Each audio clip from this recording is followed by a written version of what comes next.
नमस्कार दोस्तों, भारत एक सोच देख रहे हैं आप। दोस्तों, राजनीति में नए चेहरे और युवा चेहरों की एंट्री लगातार हम देख रहे हैं और उन युवा चेहरों की लोकप्रियता काफी ज्यादा बढ़ती जा रही है। बात चंद्रशेखर आजाद की करेंगे, जो कि नगीना से नए नए सांसद बने हैं, युवा नेता हैं, अपनी पार्टी के इकलौते सांसद हैं और राजनीति में जो नए चेहरे हैं उनको अगर हम देखें तो लगातार बहुत तेजी के साथ आगे बढ़ते हुए दिखाई दे रहे हैं। सोशल मीडिया पर जहां भी आप देखिए वहां पर इन नए चेहरों की, युवा चेहरों की खूब चर्चाएं हो रही हैं। इकरा हसन की बात कर लीजिए, चंद्रशेखर आजाद की बात कर लीजिए, आदित्य यादव की बात कर लीजिए या फिर प्रिया सरोज की बात कर लीजिए। जो नए सांसद बनकर आए हैं, जो नए चेहरे बनकर आए हैं, पुष्पेंद्र सरोज की बात कीजिए आप, तो ये जो नए सांसद हैं, नए चेहरे हैं, जो पहली बार सांसद बने हैं और उम्र में बहुत छोटे हैं, बहुत कुछ इनको सीखना बाकी है। आगे आने वाले समय में राजनीति का पाठ इनको पढ़ना बाकी है। लेकिन अगर शुरुआत ही ऐसी हो तो सोचिए आगे आने वाले वक्त में किस तरह की तस्वीर दिखाई देगी। ऐसा हम क्यों कह रहे हैं दोस्तों? क्योंकि चंद्रशेखर आजाद, जिनकी लोकप्रियता बहुत ही ज्यादा बढ़ती ही जा रही है। देश के बाहर जब वो ऑस्ट्रिया गए तो वहां पर भी हमने देखा किस तरह से उनका स्वागत किया गया। देश के अंदर जब हैं तो उत्तर प्रदेश के बाहर कहीं भी जा रहे हैं तो भव्य स्वागत किया जा रहा है। वैसी ही एक तस्वीर निकल कर आई दोस्तों मुंबई एयरपोर्ट पर।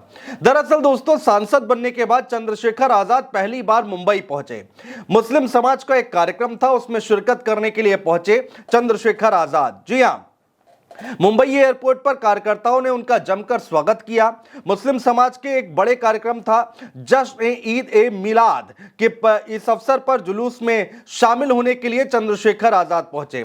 उस जुलूस की भी तस्वीरें हम आपको दिखाएंगे और देखिएगा कि मुंबई की सड़कों पर सैलाब किस तरह से उमड़ा हुआ है, लोगों की भीड़ किस तरह से उमड़ी हुई है। चंद्रशेखर आजाद को सुनने के लिए वहां पर किस तरह से हजारों हजार की भीड़ सड़कों पर इकट्ठा हुई है और चंद्रशेखर अपना भाषण दे रहे हैं। वो भाषण भी हम आपको दिखाएंगे, लेकिन उससे पहले दोस्तों ये तस्वीर देखिए। ये मुंबई एयरपोर्ट की तस्वीर हम आपको दिखा रहे हैं। चंद्रशेखर सफेद कपड़ों में बाहर आते हुए, फूलों का गुलदस्ता उनको दिया जा रहा है। सिक्योरिटी गार्ड जो हैं वो यहां पर उनको घेरे हुए हैं और किसी को आगे नहीं आने दे रहे। और देखिए कितना एक और फूल का गुलदस्ता दिया जा रहा है। भीड़ कितनी ज्यादा है वो हम आपको दिखा रहे हैं। यह भव्य स्वागत हो रहा है चंद्रशेखर आजाद का मुंबई एयरपोर्ट पर। मुंबई एयरपोर्ट पर पहुंचने के बाद वहां पर लोग जो हैं वो सेल्फी लेते हुए दिखाई दे रहे हैं। भीड़ जो है वो सेल्फी लेती हुई दिखाई दे रही है। खासकर युवा वर्ग जो है वो बहुत ज्यादा प्रभावित है चंद्रशेखर आजाद से और इसीलिए यहां पर सेल्फी भी ली जा रही है। लोग जो है वो गुलदस्ते पे गुलदस्ता दे रहे हैं चंद्रशेखर आजाद को और अच्छी खासी भीड़ देखने को मिल रही है। भव्य स्वागत किया गया मुंबई एयरपोर्ट पर चंद्रशेखर आजाद का।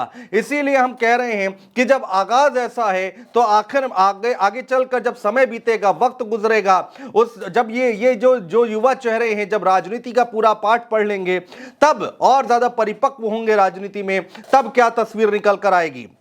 बहरहाल दूसरी तस्वीर देखिए और चंद्रशेखर आजाद की लोकप्रियता उत्तर प्रदेश के बाहर कितनी ज्यादा है वो हम आपको दिखाने की कोशिश कर रहे हैं। देखिए, मुंबई में खिलाफत हाउस भाई खाल में एक बड़ा जुलूस निकाला गया। लाखों की संख्या में मुस्लिम समाज के लोग इसमें शामिल हुए हैं, चंद्रशेखर आजाद को सुनने आए हैं। मुस्लिम समाज ने चंद्रशेखर आजाद से वक्फ बोर्ड मामले में मदद मांगी है। चंद्रशेखर आजाद ने आश्वासन दिया कि सबसे बड़ा आंदोलन देश में होगा, हम साथ हैं। तो मुस्लिम समाज को आश्वासन देते हुए चंद्रशेखर आजाद की हम साथ में हैं, बहुत बड़ा आंदोलन किया जाएगा। भीड़ देखिए किस तरह से यहां पर माइक पर बोलते हुए दिखाई दे रहे हैं चंद्रशेखर आजाद और चारों तरफ भीड़ ही भीड़ दिखाई दे रही है, लोग ही लोग दिखाई दे रहे हैं। आपको सड़क नहीं दिखाई देगी क्योंकि उस पर भीड़ इतनी ज्यादा है, इतने लोग यहां पर मौजूद हैं। एक गाड़ी है, गाड़ी के ऊपर खड़े हुए हैं, ओपन गाड़ी है और वहां पर बाइक से अपनी बात रख रहे हैं। लोग जो हैं वो जमीन पर, सड़कों पर तो है ही, छतों पर भी यहां पर चंद्रशेखर आजाद को सुनने के लिए आए हुए हैं। चंद्रशेखर आजाद जिन्होंने कई सारी बातें बोली हैं। एक बार हम ये पूरा भाषण 2 मिनट 20 सेकंड का ये पूरा भाषण है जो कि हम आपको सुनाने जा रहे हैं कि क्या कुछ कहा है चंद्रशेखर आजाद ने, जरा सुनिए। देश की मिट्टी के लिए, देश के मजलूमों के लिए तो मैं हंसते हंसते जान दे दूंगा। मेरी बात को आप याद रखना। मेरा नाम चंद्रशेखर आजाद है, मेरी बात को आप याद रखना। मैंने पहले ही दिन, आप पता करवा लेना, घुटने टिकवाए थे सरकार से। हमारे साथियों ने हमारा साथ नहीं दिया, वरना इसी बिल को बता दे कैसे जो है ये बिल गिरता। अभी भी मैं आपसे कह रहा हूँ कि आप देखना जितना बड़ा है विरोध आप लोग नहीं कर पाओगे, उससे बड़ा विरोध हम लोग करके दिखाएंगे। मेरी बात को आप जब मुझे यहाँ से सरफराज भाई ने न्योता भेजा था, मैं तभी समझ गया था कि एक और जिम्मेदारी आन पड़ी है मेरे ऊपर। और आपको लगता है चंद्रशेखर जिम्मेदारी से भाग सकता है? वो गोली नहीं बनी जो भी सीने को चीर दे, याद रखना मेरी बात। मैंने उस दिन भी कहा था जब जामिया की बच्चों को घुस के मारा गया था पुलिस द्वारा, और मैं वहां था बाहर हेडक्वार्टर, मैंने उस दिन भी कहा था कि उन पे गोली तब चलेगी जब मैं नहीं रहूंगा। मैं फिर आज आपसे कह रहा हूं कि इतनी जबरदस्त विरोध होगा कि सरकार की आंखें खुल जाएंगी। मेरी बात को आप याद रखना। सड़कों पे आएंगे हम लोग पूरे जोर शोर से अपने लोगों को बचाने के लिए, उनके हक अधिकार को बचाने के लिए, और इस गुंडागर्दी की सरकार से निजात पाने के लिए हम लोग लड़ेंगे। आप अपने आप को अकेले मत समझना मेरे भाई, ये मेरी चुनावी वो नहीं है। मेरी बात को याद रखना, ये मेरे भाई से मेरा वादा है। हर एक उस भाई से जिसके मन में भय है कि सरकार उनकी प्रॉपर्टी को लूट लेगी, उनसे मेरा वादा है। मैं आपके साथ खड़ा हूँ, जी जान से खड़ा हूँ। मेरे लोग भी आपके साथ खड़े, याद रखना। बस मगर शुक्रिया अदा करके पराया मत करना, ये काम मत करना। बहुत बहुत शुक्रिया। तो सुना दोस्तों आपने, चंद्रशेखर आजाद यहाँ पर अपनी बात रखते हुए, और मुस्लिम समाज का ये जुलूस था जिसमें वो शामिल हुए हैं। ये भीड़ जो आई है वो मुस्लिम समाज की आई हुई है, और उसमें शामिल हुए चंद्रशेखर आजाद, और यहाँ पर भीड़ में ही गाड़ी पर खड़े होकर माइक से अपनी बात रखते हुए, भाषण देते हुए, और कहा कि आंदोलन होगा तो हम आपके साथ में हैं, भीम आर्मी आपके साथ में है। दरअसल दोस्तों चंद्रशेखर देश में, उत्तर प्रदेश में मुस्लिम और दलित समीकरण को साधना चाह रहे हैं, और उसी के सहारे अपनी राजनीति आगे बढ़ाना चाह रहे हैं। और जो समीकरण एक समय पर मायावती का था, और 2007 में मायावती ने सोशल इंजीनियरिंग के जरिए अपनी सरकार बनाई थी, उत्तर प्रदेश में बहुमत की सरकार बनाई थी, और उसी समीकरण पर चंद्रशेखर आगे बढ़ते हुए दिखाई दे रहे हैं। चंद्रशेखर आजाद, कहा यह जा रहा है दोस्तों कि उत्तर प्रदेश में क्या वो अब आगे आने वाले वक्त में मायावती का विकल्प बनकर उभर रहे हैं, आगे आ रहे हैं। यह अभी थोड़ा कहना जल्दबाजी होगा, लेकिन जिस स्पीड के साथ चंद्रशेखर आजाद आगे बढ़ रहे हैं उसको देखकर लोग अब बहुत सारी चर्चाएं करना शुरू कर चुके हैं,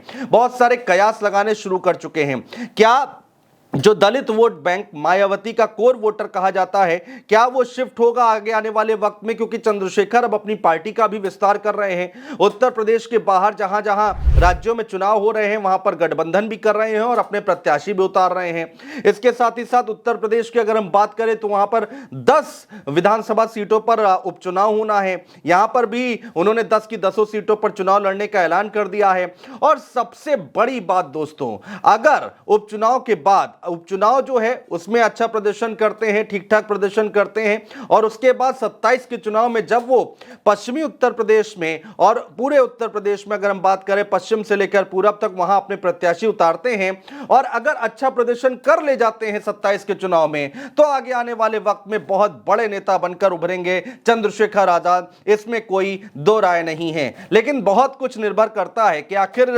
जो मायावती का वोट बैंक है, कोर वोटर है, दलित वोट बैंक और मुस्लिम वोट बैंक जो है वो किधर जाता है। क्योंकि सामने लड़ाई बड़ी है, भारतीय जनता पार्टी है, सामने समाजवादी पार्टी है, कांग्रेस पार्टी उत्तर प्रदेश में जिंदा होती दिखाई दे रही है लोकसभा चुनाव के बाद। तो लड़ाई बड़ी है, और सबसे बड़ी बात, सबसे बड़ा यहां पर अगर कोई चुनौती बनकर उभरेगा चंद्रशेखर के सामने तो वो है बीएसपी यानी कि मायावती की पार्टी।